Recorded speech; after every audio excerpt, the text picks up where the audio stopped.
Quem foi o profeta Jonas na Bíblia? A história de Jonas é uma das mais conhecidas da Bíblia e é narrada principalmente no livro do Antigo Testamento que traz seu nome. Jonas era filho de Amitai e veio de Gad-Efer. A maior parte do que sabemos sobre a história de Jonas é o que está narrado no livro a qual tem seu nome. De acordo com o livro de Jonas, Deus ordenou que o profeta fosse à cidade de Nínive para clamar contra ela. Desobedecendo a ordem de Deus, o profeta Jonas foi para Jope e embarcou em um navio com destino a Tarsis. No meio da navegação, Deus enviou uma grande tempestade que castigou a embarcação em que o profeta Jonas viajava. Após os marinheiros clamarem cada um ao seu Deus e realizarem uma série de procedimentos para tentar salvar o navio, o capitão da embarcação encontrou o profeta Jonas dormindo no porão do barco. O capitão então ordenou que Jonas invocasse o seu Deus na tentativa de que ele pudesse livrá-los. Os marinheiros resolveram lançar sorte, e a sorte caiu sobre o profeta Jonas, que foi declarado culpado. Interrogado pelos tripulantes daquele navio, Jonas mandou que eles o lançassem ao mar, para que a tempestade se acalmasse. Num primeiro momento, os homens ainda tentaram resistir à ideia do profeta Jonas, mas ao perceberem que não teria jeito, lançaram Jonas ao mar e a tempestade finalmente cessou.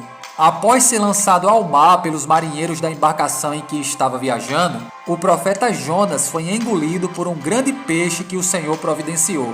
Jonas ficou no ventre do peixe durante 3 dias e 3 noites. Jonas então orou a Deus em forma de um cântico de ação de graças, e Deus ordenou que o peixe vomitasse o profeta em terra firme. Muito tem se discutido acerca desse grande peixe que engoliu o profeta Jonas. Alguns defendem a ideia de ter sido uma baleia, enquanto outros reprovam essa possibilidade. Na verdade, de fato, não precisa necessariamente ter sido uma baleia. Poderia ter sido um grande tubarão, como o próprio tubarão-baleia, que atinge um tamanho enorme e não possui os dentes terríveis de outras espécies de tubarão. O termo original em hebraico significa apenas grande peixe, e o termo usado em grego, na Septuaginta, é um termo genérico para monstro do mar, criatura marítima ou peixes de grande tamanho. Seja como for, o correto é que esse episódio se refere a algo sobrenatural que ocorreu para que o propósito de Deus fosse cumprido. Depois de ter sido vomitado pelo grande peixe, Jonas obedeceu a ordem de Deus e foi para Nínive. O profeta Jonas pregou conforme Deus havia ordenado, e a cidade naquele momento se arrependeu de seu pecado, sendo poupada por Deus. O fato de Deus ter poupado Nínive deixou o profeta Jonas profundamente irritado. Muitos sugerem que o motivo da irritação de Jonas foi uma espécie de mistura entre ciúme e antipatia em relação àquele povo pagão que era inimigo de seu próprio povo.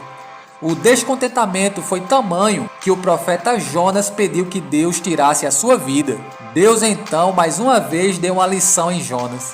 Ele fez crescer uma planta que deu sombra ao profeta, deixando-o muito feliz. No dia seguinte, Deus mandou uma lagarta atacar a planta e rapidamente ela ficou destruída. Mais uma vez o profeta Jonas ficou irritado e pediu para morrer. Usando esse exemplo da planta e da piedade demonstrada por Jonas a ela, Deus ensinou ao profeta que era moralmente correto que ele manifestasse piedade pelo povo de Nínive. Nesse ponto, a história do profeta Jonas termina repentinamente.